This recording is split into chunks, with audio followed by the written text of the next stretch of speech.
Hello friends, मैं doctor वंदना pure herbs Ayurveda से। आज हम बात करेंगे जॉइंट केयर के बारे में, जॉइंट हेल्थ के बारे में, जॉइंट्स की प्रॉब्लम के बारे में। उन प्रॉब्लम्स में सबसे पहले हम बात करेंगे नी जॉइंट के बारे में। जॉइंट प्रॉब्लम्स को अक्सर आयुर्वेदा में संधिवात के नाम से जाना जाता है, जिसमें कि हमारी बॉडी में जब वात दोषा बहुत ज़्यादा बढ़ जाता है हमारे आहार से, विहार से, तो उसके बाद संधिवात की प्रॉब्लम उत्पन्न होती है। तो हम बात करेंगे सबसे पहले नी जॉइंट्स के बारे में, जो कि आजकल बहुत ही कॉमन समस्या है। अक्सर हमारे पास रूटीन में इसकी क्वेरीज बहुत ज़्यादा आ रही हैं। पहले तो एक समय के में था कि 40 से 50 साल के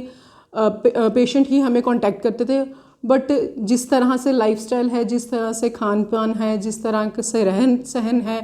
लैक ऑफ एक्सरसाइज है और पोस्चरल डिफॉर्मिटीज़ हैं, तो हमारे पास 30 के आसपास की उम्र के भी अक्सर पेशेंट आ रहे हैं जिनको नी जॉइंट्स की प्रॉब्लम है। तो अब हम बात करेंगे कि नी जॉइंट्स में मतलब किन किन वजह से रही है। ओबेसिटी एक बहुत बड़ा कारण है। हमारी जो बॉडी का वेट रहता है, कमर के बाद जो मैक्सिमम वेट रहता है घुटनों पर पड़ता है, तो ओबेसिटी एक रीज़न हो गया। दूसरा है इंजरी होना, किसी तरह से चोट लगना, लैक ऑफ एक्सरसाइज हो गया, हमारी किसी तरह से इन्फेक्शन हो गई, कोई जो हमारे जो टेंडन्स हैं, लिगामेंट्स किसी तरह से इन्फ्लेम्ड हो गए, कोई लॉन्ग टर्म से किसी बीमारी से आप ग्रसित हो, प्रोलॉन्ग कोई मेडिकेशन आपने ली है, कोई किसी तरह का लुब्रिकेशन ना यूज़ करने से, इससे आपके अक्सर घुटने की समस्या, नी जॉइंट्स की प्रॉब्लम अक्सर दिखाई दे रही है।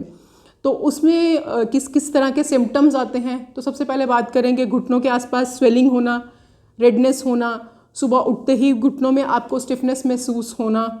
आपको चलने फिरने में एकदम से जब आप बैठ के उठो आपको चलने फिरने में दिक्कत होने शुरू हो जाए, या आपको घुटनों में से किसी तरह से पॉपिंग साउंड आना, तो ये नी जॉइंट्स की प्रॉब्लम के कुछ मेन साइंस हैं। तो किस तरह से हम इसको रूल आउट करें, उसके लिए आपको एक्सरे करवा के आपको ये भी पता चल सकता है कि हाँ भी आपको नी जॉइंट्स की प्रॉब्लम है कि नहीं। अक्सर डॉक्टर्स, आपने सुना होगा या आपने किसी से बात की होगा, तो वो बोलते हैं आपके घुटनों में से ग्रीस कम हो गई। ग्रीस क्या रहता है, दो जॉइंट, जो हमारी जो बोन्स है, बोन्स का जॉइंट है, उसके बीच में एक तरल फ्लूइड रहता है। वो हमारी जो दोनों हड्डियां हैं उनको आपस में ना टकराने के बजाय वो आपस में उनकी लोकोमोशन, उनकी मूवमेंट्स में हेल्प करता है। तो क्या जैसे कि समय बीत रहा है, हमारा आहारशाल, हम रुक्ष आहार विहार करते हैं, हम बाहर का खान पीन जैसे कि हो चुका है, तो उस वजह से क्या है, वो फ्लूइड की अमाउंट है वो बॉडी में से कम हो जाती है, जॉइंट में से कम हो जाती है, घुटनों में से कम हो जाती है, तो जिसके बाद ये प्रॉब्लम बहुत ही कॉमन हो गई है। तो उसके लिए आयुर्वेद ने बहुत प्राचीन समय से एक चीज़ बोलता था, दिनचर्या में, जिसको बोलते हैं दिनचर्या में सबसे पहले उठने के बाद एक अभ्यंग करके एक वर्ड यूज़ होता है, जिसमें था कि आपने अपनी पूरी बॉडी को या जॉइंट्स को अच्छे से तेल की मालिश करनी, जो कि आज के इतना लाइफस्टाइल इतना हड़बड़ी वाला हो चुका है कि हम लोग वो स्टेप फॉलो करना ही भूल गए, तो जिससे ये प्रॉब्लम बहुत ही कॉमन हो चुकी है। तो आयुर्वेद आपके लिए सॉल्यूशन भी लाया है जॉइंट केयर के लिए। तो नी जॉइंट्स में हम लोग कैप्सी जॉइंट वैसे तो हमने जॉइंट केयर किट एक आपके लिए बना रखी है, जिसमें कैप्सी जॉइंट टैबलेट्स हैं, कैप्सी जॉइंट ऑयल है, साथ में शिलाजीत है। तो इसमें कुछ ऐसे हर्ब्स साथ में हमने हर्ब्स यूज़ करी हैं जो कि आपकी पेन को कम करेंगी, आपकी स्वेलिंग को कम करेंगी,